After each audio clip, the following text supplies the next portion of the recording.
Okay, we're going to start up again. And as we do, let's look at another method for baking soda bread. Over here on the stove, you can see this large, strange-looking flat business. This is a bake stone. Bake stones are probably one of the older methods of cooking soda bread.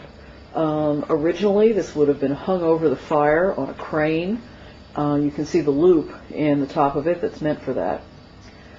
They're good because they spread the heat very evenly.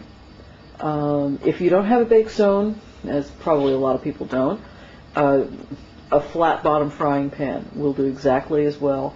Heavy cast iron frying pan with a flat bottom that will distribute the heat evenly. So this time we're going to make soda farl. Soda farl is very typical of Northern Ireland, though you see it down in the south as well. The regional variations are very vague. You tend to see this maybe about 60% of the time up in the north, and 40% of the time you would see cake. And down here vice versa, except in some areas maybe not. Okay, once again, as we move back, the first thing to do is get that griddle pretty hot. You want the kind of temperature you would use, for example, if you were frying bacon. It is almost impossible to quantify this.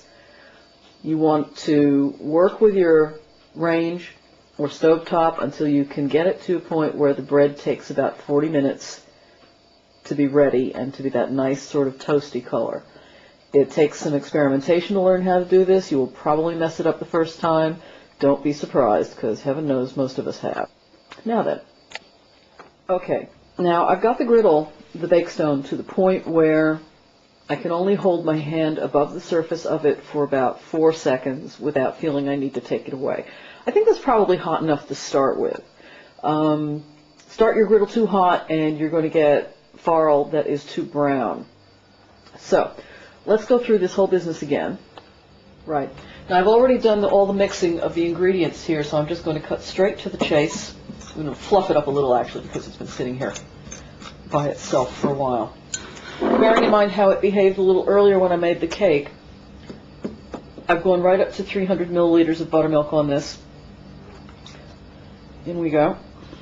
Now we stir that about. And again, watch the texture. You just want this sort of raggy, not quite come together texture. You don't want to knead this. Not at all.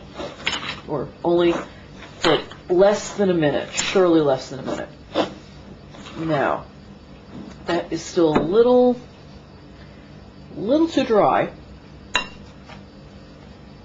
See, I made the mistake of putting the buttermilk away. That'll teach you.